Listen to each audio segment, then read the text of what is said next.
Un saludo especial a quienes nos siguen a través de la página de Facebook del Semillero de Investigación de Hermenéutica y Padres de la Iglesia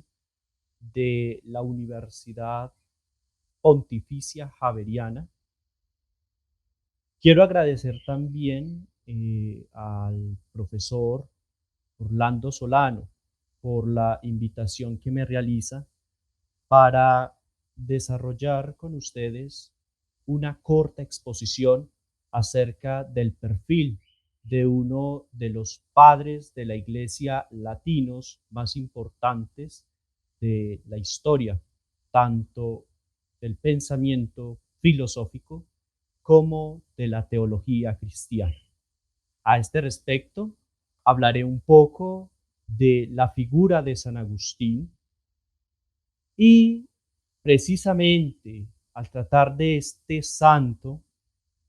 quise titular la exposición con el subtítulo Del amante del mundo al amante de Dios, pensando en el trance que tuvo que pasar este santo para alcanzar la comprensión y el desarrollo de el pensamiento propiamente cristiano, de la teología cristiana. Yo soy Steven Valencia, soy magíster y licenciado en filosofía de la Universidad Tecnológica de Pereira y actualmente laboro como docente e investigador de la Universidad Católica de Pereira. Entrando en materia, quiero leer un poco de uno de los fragmentos de las confesiones que el mismo San Agustín escribió, con el fin de ilustrar la exposición que en este momento presentaré. Dice San Agustín: tarde te amé, hermosura tan antigua y tan nueva. Tarde te amé, y he aquí que tú estabas en mí y yo fuera, y por fuera te buscaba. Y deforme como era, me lanzaba sobre las cosas que tú creaste. Tú estabas conmigo, mas yo no estaba contigo. Me retenían lejos de ti esas cosas que no serían sin ti. Con este exergo, con este breve exergo, quiero dar a entender que la persona de Agustín, en su camino por llegar a la verdad, tuvo que pasar por unos trances que, según vamos a ir viendo en la exposición, no eran los mejores. Tuvo dificultades,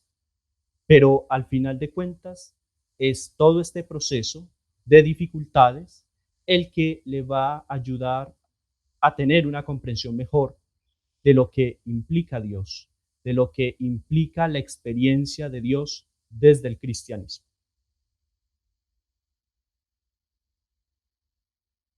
Del amante del mundo al amante de Dios.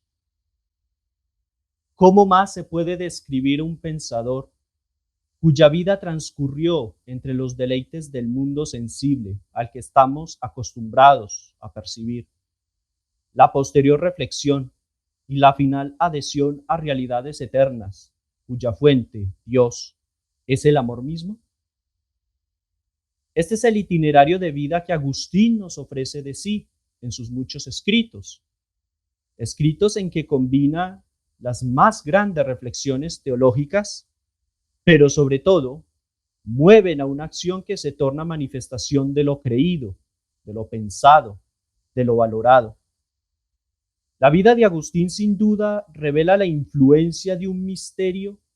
que se hace cada vez más palpable en el sentido en que ésta materializa con el ejemplo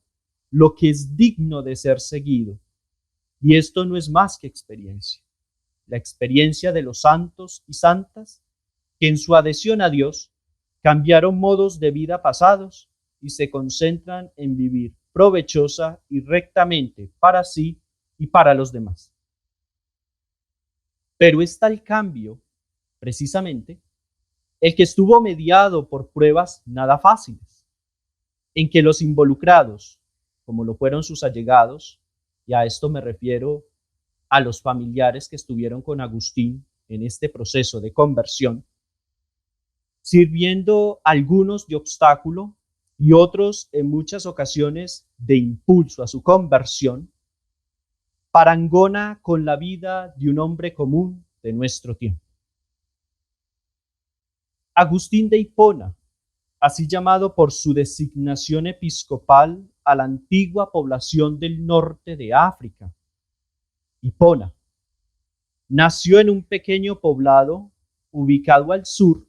y cercano de la ciudad de Tagaste, ¿sí?, donde vivió con su madre Mónica, inicial cristiana, y su padre Patricio, quien fue bautizado poco antes de morir. Muy poco nos hizo saber Agustín de su familia, si bien lo que conocemos de sus padres, aunque de Mónica nos refiere un poco más, en el 9º libro de sus Confesiones, describirá a su progenitor, es decir, a su padre, en términos de un hombre colérico. Existen indicios de la presencia de un hermano suyo, llamado Navigio, quien se presenta como uno de los interlocutores de los diálogos que el hiponense establece con sus acompañantes en la villa de Casiciaco. Este Navigio, como en este momento estoy relatando, aparece explícito en las obras del De Beata Vita o de la vida feliz y el de Ordine o sobre el orden, que son diálogos que encontramos en los tomos, en los primeros tomos, en el primer tomo, mejor dicho, que compila las obras del Santo de Hipona y cuya editorial es la Biblioteca de Autores Cristianos. Además se relata de la presencia de un hijo que tuvo Agustín, llamado Adeodato, a quien tuvo por su vínculo con una mujer cuya identidad es desconocida. Sin embargo, tal vínculo que el mismo Agustín refiere como el vago ardor de mi pasión, es claro que se estableció en el tiempo en que, según Agustín, enseñó retórica en la ciudad de Cartago, ciudad en la que también se formó como rétor gracias a la colaboración prestada por un pudiente amigo llamado Romaniano. De hecho, aunque la familia de Agustín fue más o menos acomodada, no rica, pero sí más o menos acomodada, Agustín fue el mayor entre los rέτores de su tiempo, de tal modo que fue convocado a Roma para ser el principal encargado de los discursos oficiales del imperio. No obstante, su mayor motivación para partir desde Cartago, desde la ciudad de Cartago al norte de África, hasta la ciudad de Roma, fue el hecho de prever alumnos sosegados y disciplinados para sus lecciones. Si bien Agustín fue un rétor importante en su tiempo, situación que no era propiamente la que experimentaba en su momento con los estudiantes que tuvo a cargo en Cartago.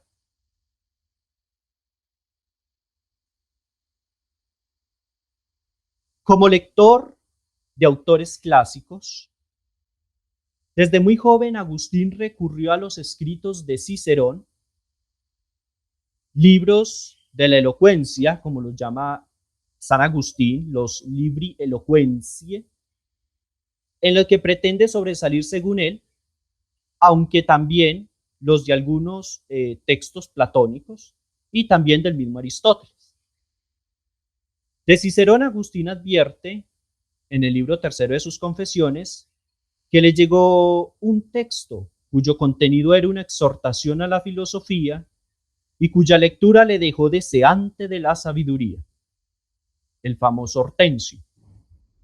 En cuanto a los escritos de Aristóteles, se aproximó a los intitulados las 10 categorías de los que aprendió y sin ayuda de maestro alguno, los predicamentos acerca de la substancia. Mas le procuraron algunos libros platónicos en latín que le dieron cierto acercamiento a la fe cristiana.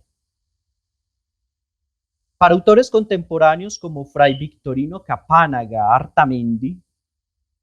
en una de sus producciones más prolijas de finales del siglo pasado, estamos hablando del año de 1974, obra que trata sobre el pensamiento del obispo de Hipona y cuyo título es Maestro de la Conversión Cristiana, dirá que aquella lectura de los clásicos supone una primera conversión, por cuanto esta lectura le despertó a Agustín un nuevo eros, un nuevo amor, encarnado en la palabra sabiduría, pero que se completará en su adhesión definitiva a Dios, al Dios cristiano. No es gratuito que para tales efectos el mismo Agustín refiera dicho proceso como una amonestación para buscar aquella verdad incorpórea. Pero no fue este el camino a la verdad de Cristo por el que conocería a la caridad divina, aquel sacrificio que libraría al género humano de la corruptibilidad, llevándolo a acercarse entonces a las sagradas escrituras. Bien resalto en este espacio que leo, y es pensar que a pesar de que Agustín tuvo la intención de reflexionar, de pensar, de aprehender la idea de esa verdad incorpórea y que tenía en sí esa idea de un Dios incorpóreo, pues no fue suficiente en la medida en que todavía no ha tenido una aproximación, no ha tenido un acercamiento con el cristianismo, que llegará posteriormente con ayuda de otras personas que hizo como amigos. Precisamente en esos esfuerzos de sabiduría, de intento de hacerse con esa verdad que mitigó sus pasiones carnales, direccionó su interés a la doctrina maniquea, cuya principal opinión fue la oposición bien y mal, siendo el mal una calificación para todo lo creado. Engaño que Agustín llama a la doctrina de los maniqueos, que fue ofrecida por los mismos seguidores del persa Maní, cuyo principal propulsor fue Fausto, y es precisamente contra este Fausto quien posteriormente Agustín criticará a la doctrina maniquea y a quien precisamente dirigirá algunos escritos. Tal ataque a los maniqueos se vio extensamente reflejado en la réplica al citado Fausto. De hecho, en los textos de la BAC, de la Biblioteca de Autores Cristianos,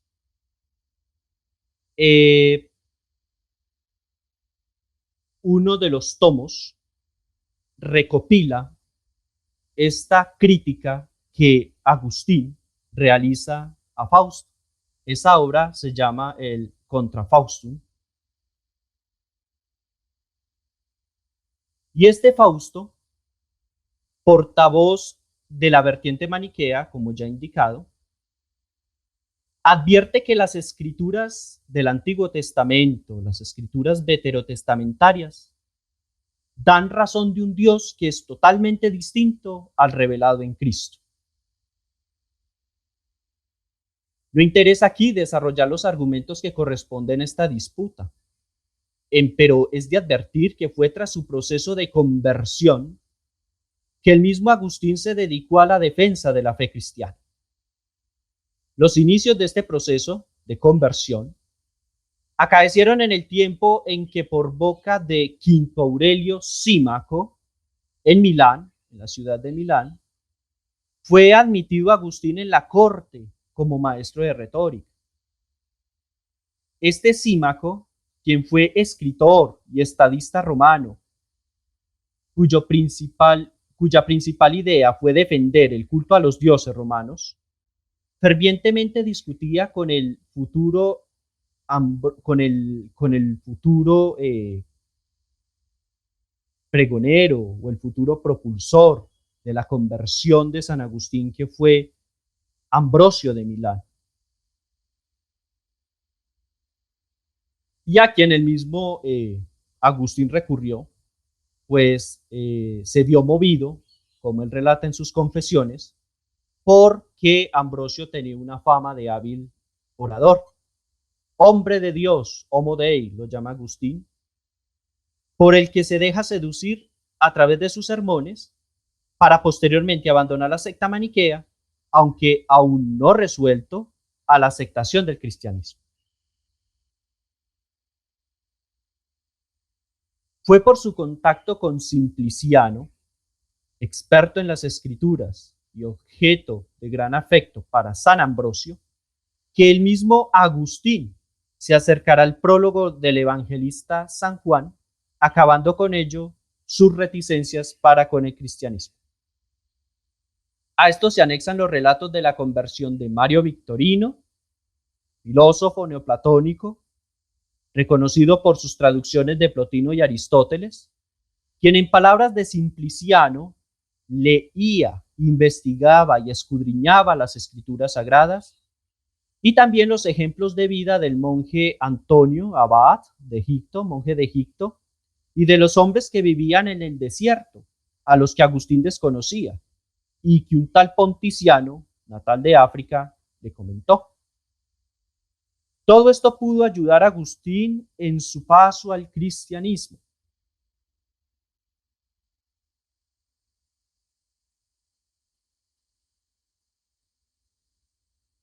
Paso que dio al dimitir de su cargo oficial de maestro de retórica en Milán, y el mismo Agustín, al dimitir de este cargo, se dedicará a una vida de retiro y reflexión junto con su madre Mónica, quien lo buscó mientras él estaba en Roma, su hijo Adiodato, otros familiares como su ya mencionado hermano Navigio, sus primos Lastidiano y Rústico, además de sus amigos Alipio, Trigesio y Licencio. En palabras de Agustín, dulce fue el carecer de repente de las dulzuras de aquellas bagatelas, las cuales cuanto temía por ese entonces perderlas, tanto ahora gusto por dejarlas. Es precisamente este fragmento que se toma del libro noveno de las Confesiones, en que Agustín, ya dejando las doctrinas maniqueas, se adhiere al cristianismo. Bagatelas carnales, como él las llama, intelectuales y de profesión, que cesan ante el deseo y disposición para la meditación y oración en una propiedad rural que les ofrece su amigo Verecundo. Verecundo, quien fue un hombre que estuvo casado con una mujer cristiana, y es precisamente este personaje quien les ofrecerá la finca o la villa de Casiciaco, a la que Agustín se retirará junto con su familia. Meditación y oración significan para el futuro obispo de Hipona una consagración a la iluminación y convencimiento de lo que la fe revela, sobre todo en cuestiones que vitalmente le preocupan.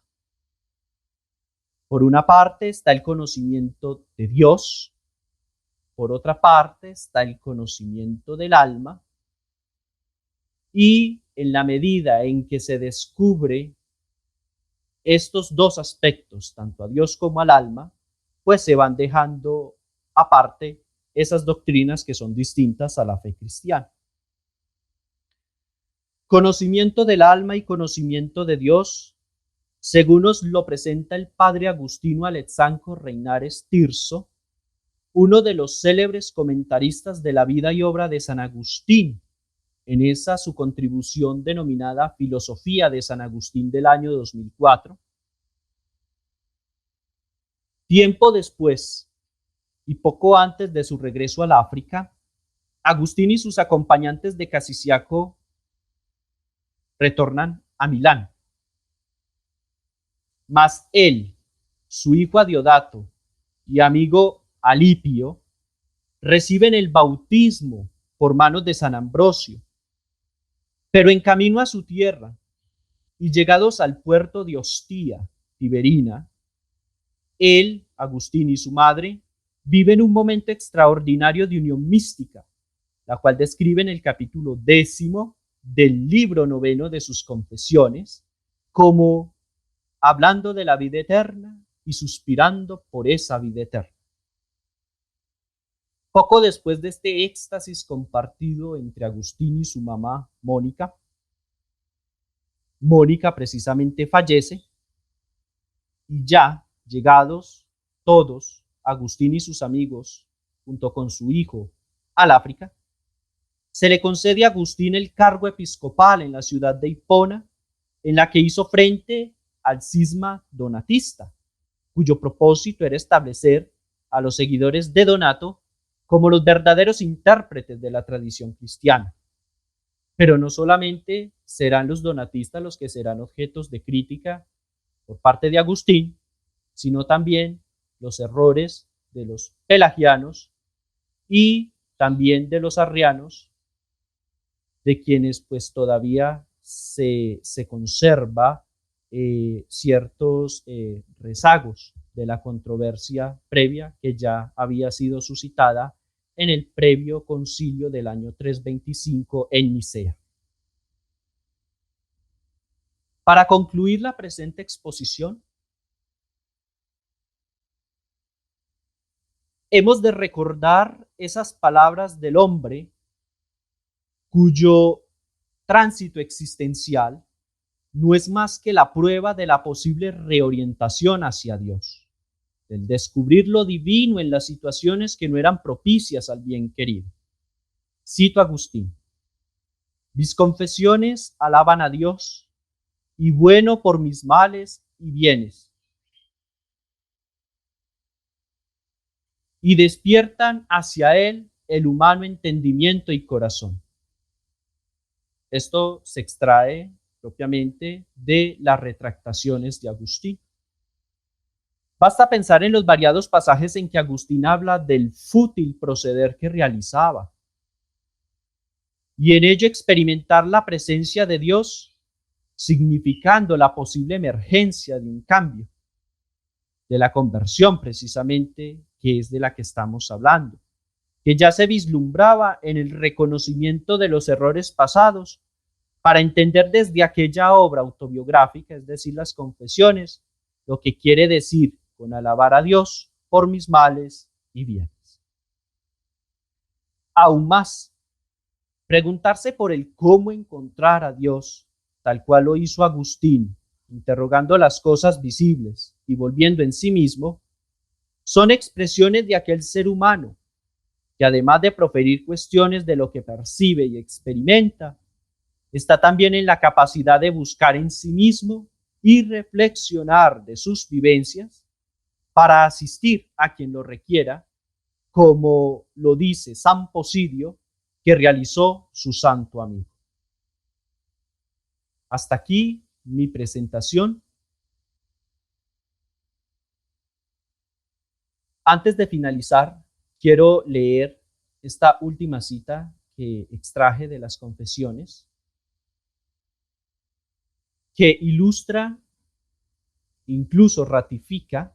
lo que en toda esta exposición, en estos cortos minutos de exposición, he venido desarrollando. ¿Quién fui yo y qué tal fui? ¿Qué no hubo de malo en mis obras, sino en mis obras, en mis palabras, o sino en mis palabras, en mis deseos? Pero tú, Señor, te mostraste bueno y misericordioso, poniendo los ojos en esa profundidad de mi muerte y abatiendo el abismo de corrupción de mi alma. Libre está mi alma de los placeres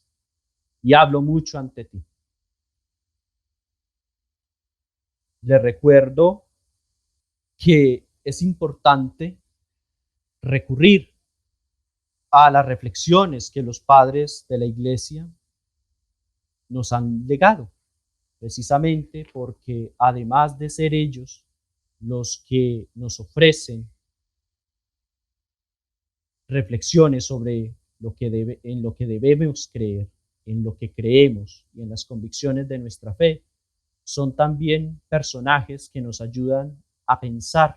y a actuar de un modo mejor conforme a nuestras creencias. Muchas gracias. Hasta la próxima.